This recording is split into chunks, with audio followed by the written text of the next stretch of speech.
Hello friends, कैसे हैं आप लोग। उम्मीद करते हैं कि आप लोग मस्त होंगे, स्वस्थ होंगे, ज़बरदस्त होंगे और क्या होंगे, अपने अपने पढ़ाई में व्यस्त होंगे।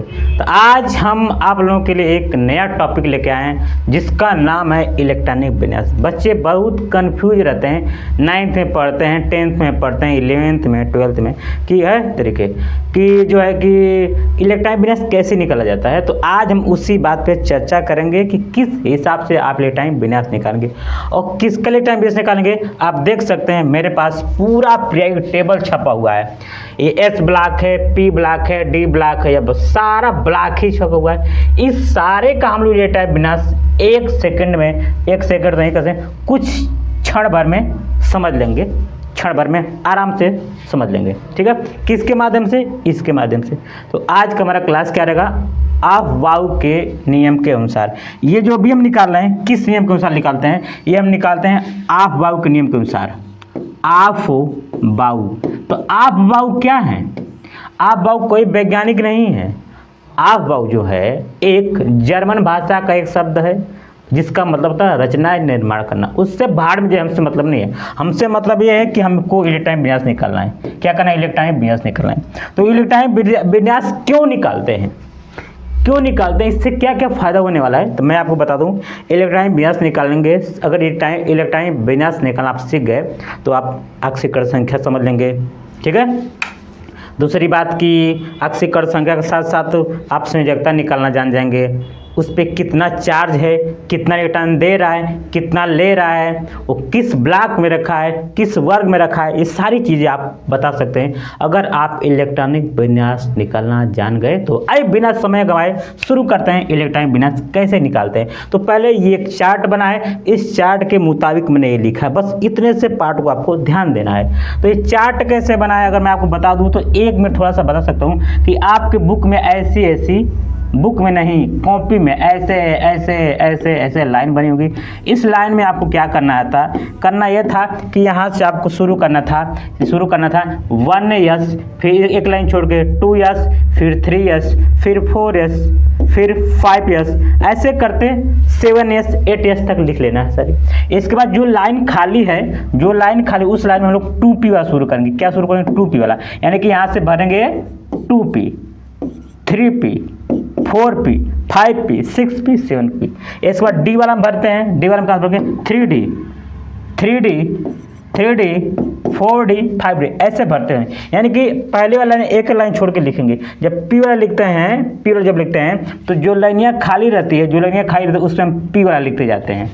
और डी कैसे लिखते हैं, अब जो लाइनियाँ खाली रहती है इस पी वाला लिखने के बाद जो लाइन खाली उसमें लिखेंगे। हालांकि उससे आपको कोई दिक्कत नहीं है, आप चाहें तो उसको लिख भी सकते हैं, नहीं भी लिख सकते हैं। हमारा मूल कैलकुलेशन ये है कि हमको इसी को ध्यान देना है, क्योंकि हम लोग इसी से ही अपना इलेक्ट्रॉनिक विन्यास का निर्माण करेंगे, इसी से इस तरीके।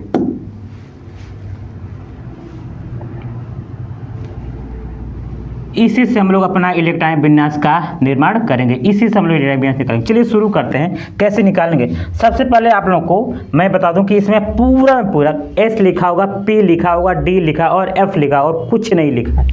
एस में भरेंगे इलेक्ट्रॉन कितने सर जी, हमेशा कितना भरते हैं सर जी 2, पी में कितना भरेंगे सर जी 6, और डी में कितना भरेंगे 10, और एफ में कितना भरेंगे 14। यानी कि एस में आप इलेक्ट्रॉन भरेंगे तो 2 भरेंगे। क्या सर, 1 भर सकते हैं, 1 भी भर सकते हैं, 0 भर सकते हैं, 0 ही भर सकते हैं, लेकिन 2 से ज़्यादा नहीं। पी में जब भरेंगे तो 6 भरेंगे, 6 से कम भी भर सकते हैं, 5 भर सकते हैं, 4 भर सकते हैं, 3 भर सकते हैं, 2 भर सकते हैं, 1 भर सकते हैं, नहीं भर सकते, लेकिन 7 नहीं भर सकते हैं। डी में 10 गो भर सकते हैं, 11 गो नहीं, 9 गो, 8 गो, 7 गो, 6 गो, 5 गो, 4 गो, 3 गो भर सकते हैं। एफ में 14, यानी कि जितना लिखा है उससे कम भर सकते हैं, लेकिन उससे ज़्यादा नहीं। इसका मतलब यस में कभी 3 इलेक्ट्रॉन हम नहीं भरेंगे, पी में 6 इलेक्ट्रॉन से ज़्यादा नहीं भरेंगे, डी में 10 से ज़्यादा नहीं भरेंगे, एफ में 14 से ज़्यादा नहीं भरेंगे, लेकिन उससे कम भर सकते हैं। ठीक बाबू, ठीक बाबू, चल बाबू बताओ आगे।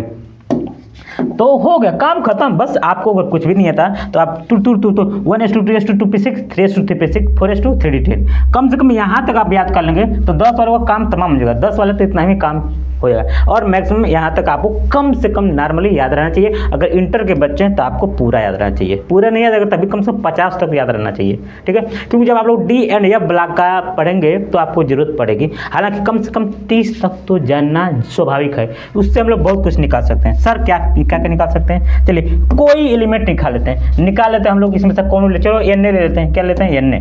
चलिए सर एन ए लीजिए सर, ये मेरा होगा sir N A. N A का इलेक्ट्रिक इमेज कैसे लिखा जाएगा सर जी, एन ए का आपको परमाणु क्रमांक मिल जाएगा 11। क्या मिलेगा सर जी, 11। कैसे निकालेंगे, पहले लिखेंगे 1s सर, लिखेंगे क्या लिखेंगे 1s लिखिए। कितना इलेक्ट्रॉन भरे सर यस में, 2, बहुत 2 1s। फिर क्या लिखेंगे 2s भर सर 2s। यस में कितना भरे सर जी 2, में हो गया 2। इलेक्ट्रॉन कहाँ भरते हैं, कपारे पर। फिर क्या लिखेंगे 2p, क्या लिखेंगे 2p। कितना भरे p में 6।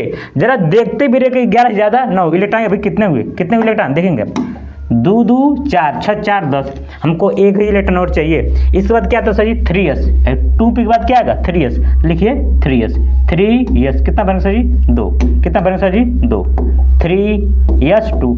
लेकिन हम हो गया ना, आप तो लिखते चले जा रहे हैं, इलेक्ट्रॉन भरते चले जा रहे हैं, लेकिन मुझे इलेक्ट्रॉन चाहिए 11। लेकिन हो गया कितना 6 4 10 2 12। इसमें पीछे से 12 नहीं, इसमें हमको कितना भरना चाहिए था, एक ही भरना चाहिए था। क्या सर जी इसमें एक भर सकते हैं, बिल्कुल भर सकते हैं, एक बिल्कुल भर सकते हैं। इसका हो गया 3s1। अरे सर जी सीएल का नहीं लगा है, तो सीएल का मतलब होता है 17। सही भरिए 1s2। फिर क्या सर जी 2s, कितने इतने भरेंगे 2। फिर क्या सर जी 2p में कितना भरते सर जी 6। 3s में कितना भरेंगे सर जी 2। 3p में कितना भरेंगे सर जी 6। दिले 17 को हो कि नहीं, 6 4 10 10 2 12 12 6 18 हो गया। 17 को चाहिए था, एक को बेसी हो गया ना, इसमें से 5 को रहना चाहिए था। कितना रहना चाहिए था 5, भर दीजिए सही 5। काम होगा तमाम। चलिए कोई ले लेते हैं, मान लेते हैं मैं लेता हूँ एफ आई का होता है सर 26। एफ आई का होता है 26। कितना आता है 26, साधु 8 इंटू टान लिखे 26। अच्छा जी 1s2। ठीक है सर जी 2s2। फिर क्या सर जी 2p6। फिर क्या सर जी 3s2। फिर क्या सर जी 3p6। फिर क्या सर जी 3p6 बाद 4s2 सर जी 4s2। इसको सर क्या 3d10। अरे सर जी ध्यान भी रहे, हमको कितना भरना है 26। कितना भरना है 26, लो 26। 6 4 10 10 2 12 12 6 18 18 2 20 को तो हेजन हो गया है। हमको इसमें 10 को चाहिए, 6 को चाहिए। इसको काट के यहाँ बना देंगे 6, और ये मेरा होगा टन टन टन टन। बोलिए टन टन टन टन, आराम से हो गया। कोई दिक्कत परेशानी उल्टी बुखार सीधा खांसी पीले जमा दिया नहीं है सर जी। हम निकालेंगे किसी भी एलिमेंट का, आप निकाल सकते हैं, किसी का भी निकाल सकते हैं, किसी का भी निकाल सकते। चलिए मैं एक काम करता हूँ, जिंक का निकाल देता हूँ। किसका निकाल सर जी, जिंक का।